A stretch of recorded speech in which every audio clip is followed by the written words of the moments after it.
my loyal subjects. It was this day, the 13th of February, in the year of our Lord, 1542, I was rid of that foul liar and cheater, Katheryn Howard. Katheryn, my rose without a thorn, my wife, my great beauty, met her end at the Englishman's axe. Katheryn had caught my eye at around the same time as that woman, Anne of Cleves. For she had been put to maidship for that very queen. Indeed.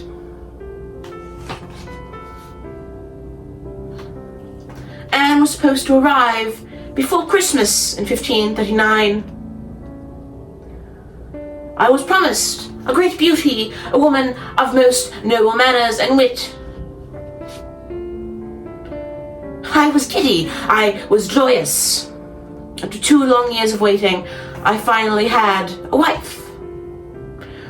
It had been some few years since the death of my dear Jane Seymour, who did give me that dear son, Edward.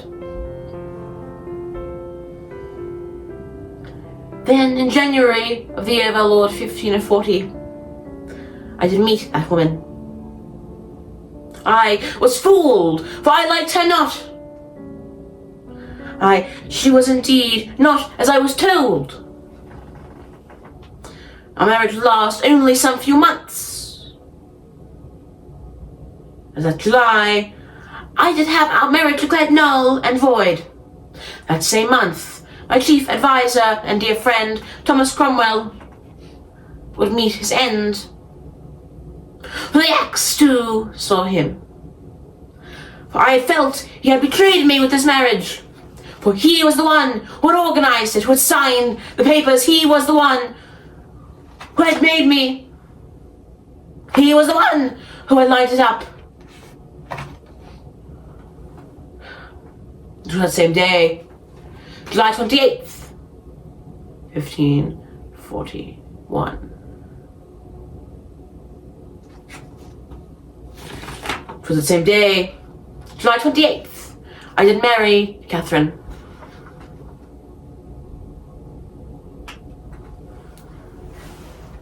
She was a light in the time of darkness. She was my rose. She brought a sense of youth which I had not felt for some years, that I felt had been taken forcefully from me. She was the niece of the Duke of Norfolk and the cousin of that wretch Anne Boleyn, and now my wife. I could talk to her for more hours than there are in a day.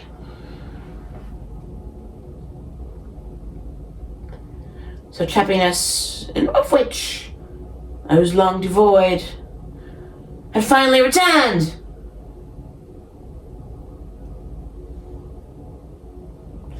She took unto herself the motto, no other will than his. A motto which would in some time prove to be most ironic. In the summer of 1541, Katheryn wrote a letter to Thomas Culpeper, a courtier whom I had known ever since he was a boy. That letter did state, "It makes my heart die to think I cannot be always in your company." And that scandalous letter was signed, "Yours as long as life endures." In October that same year, the Archbishop of Canterbury, Thomas Cranmer, was informed of Katheryn's premarital liaisons by a former member of the household at her childhood home. Cranmer was given the task of informing I, your king, as to this.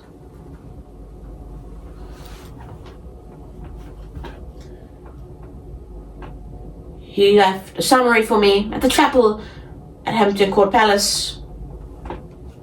I was in disbelief. I did order an inquiry. That inquiry did bring forth even more than I had thought would be brought. Lady Rochford and Jane Boleyn, Lady Rochford, had confessed to facilitating the meetings between Culpeper and Katheryn. Indeed, Katheryn herself, that same month, would admit to more crimes, for she would say she had with a man named Francis Derham. Francis Derham, she did say, had a relationship with her. She did claim he had used her as a sword as a man doth use his wife many and sundry times. She did claim. She did admit to all of these atrocities against me she had committed. For she had lied about her maidenhood. She had claimed that, nay, she was a maid. Katheryn was no better than her cousin, Rex Boleyn. I was angered. On the 14th of November, Katheryn was moved to the former monastery of Sion. 8 days later, the title of queen was removed.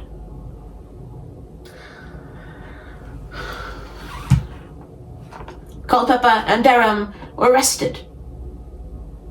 Indeed. On the 1st of November,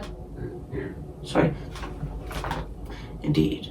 Francis and Thomas Culpeper, Francis Derham and Thomas Culpeper, were arrested on the 1st of December and swiftly after executed.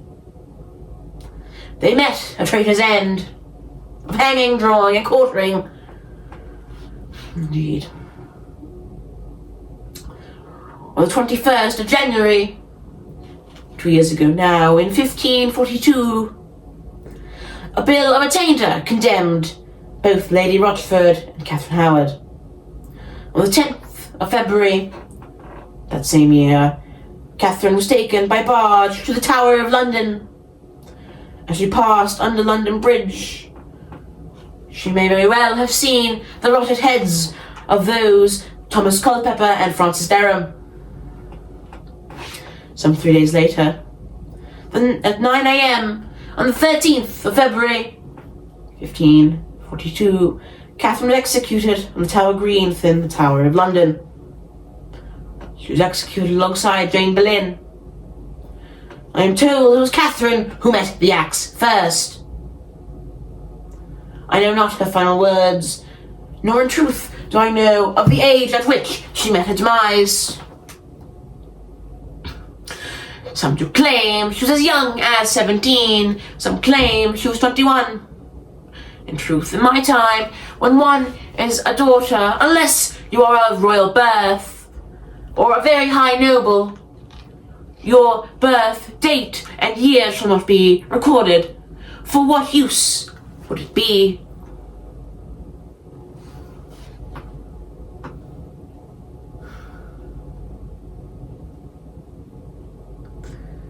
And that's all that matters, all that truly matters in the end. But that woman who once I held so dear met that fate, that traitor's fate. Although she was not hung, drawn, and quartered, she did lose her head to the axe.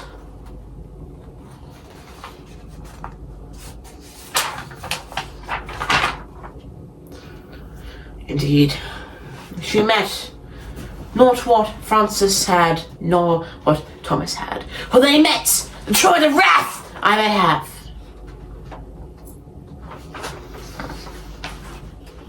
Indeed. After her betrayal, I fell into what may only be described as a deep state of depression. One which I am not so wholly convinced myself I've ever left. For indeed, she brought me joy I had not felt In many years, she had brought me what I thought would be a loving marriage.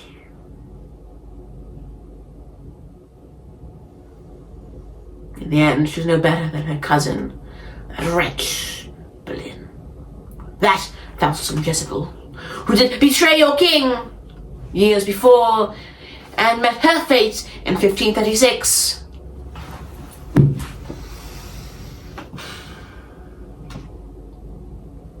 Indeed.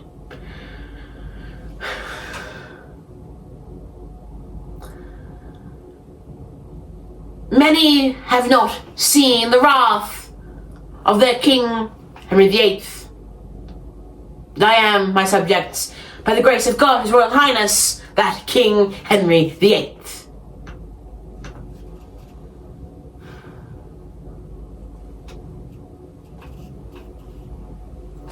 But my subjects,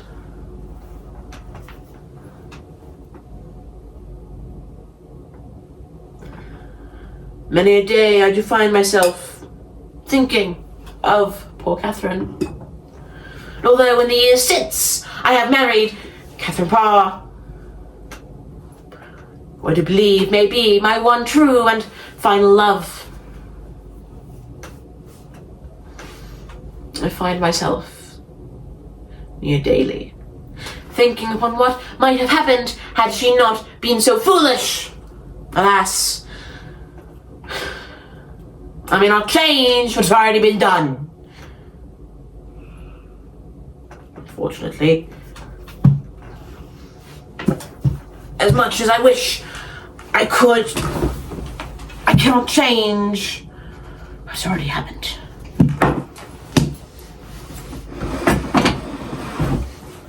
So, my subjects,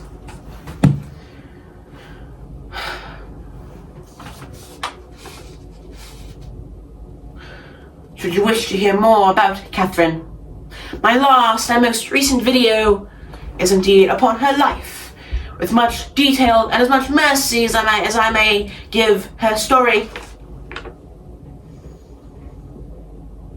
in the fullest of detail which I may. And I do thank you all for watching, and should it be in your best interest, please do subscribe to my YouTube channel.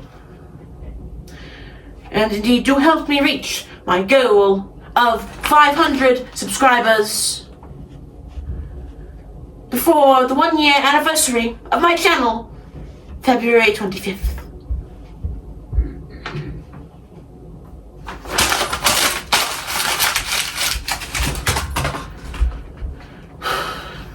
And with that, my subjects, thank you all for watching. And I do hope I shall see more of you very soon.